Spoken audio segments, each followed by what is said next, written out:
Welcome back, it's day 16.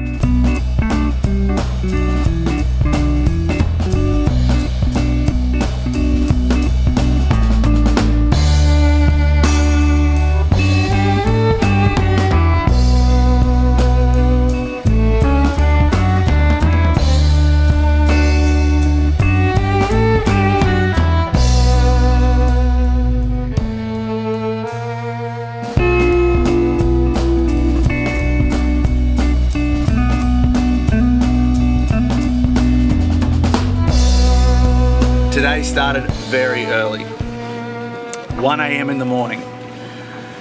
There was a slight flapping noise. The Screecher had started to unwrap itself. We had about 30 knots, 35 knot gusts come through last night at 1 a.m. and it sort of unwrapped itself a little bit. And then as we got up, it got worse. And it got worse. And then it just came apart completely. And it had this big belly up the top. It was flapping wildly, making huge noise. I was worried it was going to break things again. But the major issue we had was that big belly of sail was now putting all this strain on our anchor. And we started to drag. We dragged at about the rate of 2 knots, back in that direction, back over to those rocks and that reef back there, and that was a really dangerous situation. We had to solve that really quickly. We got Guy up on the helm, got the engine started, got us in gear. We had to get that sail down. So Paul and I got ready to drop it, and as we went to drop it, it jumped off the winch, and I was holding the bundle of line, and that got tangled up on the mast, and we couldn't pull this thing down.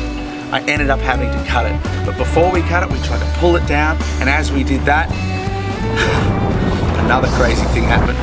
As I grabbed it to tie a rope onto it, a big gust of wind lifted the sail, lifted me clear off the deck and straight overboard. All right. 1 minute I was standing there, the next minute I was upside down. I could see the railing, and then I could see the side of the boat, and then I was in the water. It was that quick. So quick. Like the sails were like boom, and the captain went overboard, and now that's like repeating in slow motion in my head. Captain overboard, captain overboard. In that moment my heart sunk a little bit, but then I was quickly calculating, okay, we were anchored, it's not as dangerous. I had a lovely midnight, well 1:30 a.m. swim that I was not intending to have, but jumped back on the boat. Didn't expect that. Pretty quickly, yelled out, yeah, I'm alright, and got back to work. Got a knife, cut the halyard, really expensive halyard. It's all bundled up on the bow now, looking very sad, but it's not going up again in that capacity. It's just been too much of a problem for us. Got ourselves sorted for the evening. We were able to go back to bed about 2:30 in the morning. But the energy and the adrenaline levels were pretty high after that. So next morning, everything seemed to be holding fairly well. Now that sail was down, we were confident. We headed into Porpoise Cay, and we had a good explore around Porpoise Cay.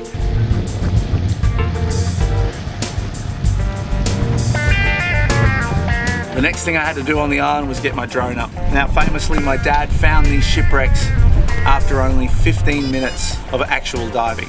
He did do a couple of weeks of research to work out where he thought they would be on the reef. I'm gonna see if I can beat that, not by swimming. I'm gonna get my drone up and search the reef for these anchors. I've got a rough idea where I think they will be. I've done my research too.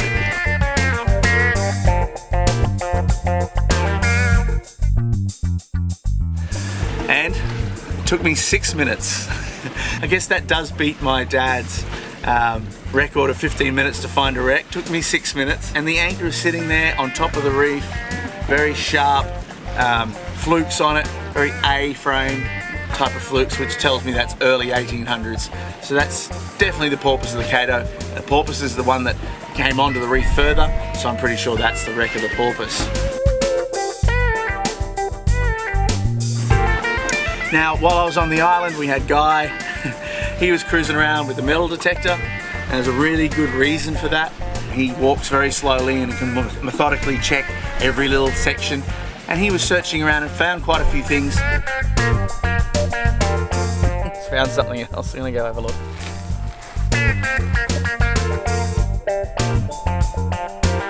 So that's copper sheathing. Could have been Of a gold chest. It could have been from a gold chest. More likely a piece of the ship's hull or ship's timbers that they brought in here. 1800s anti-foul. 1800s anti-foul, yep, and very early 1800s too.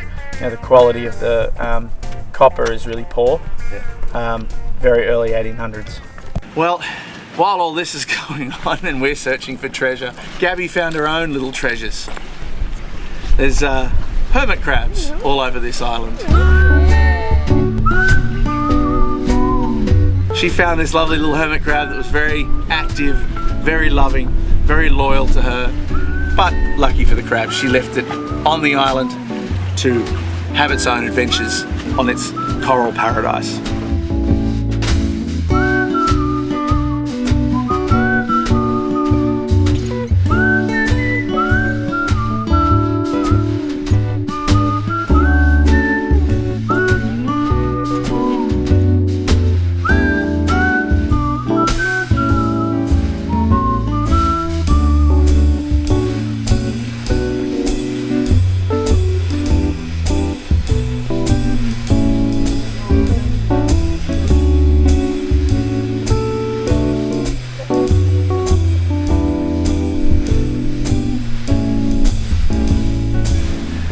Well, the sun's gonna set on this day.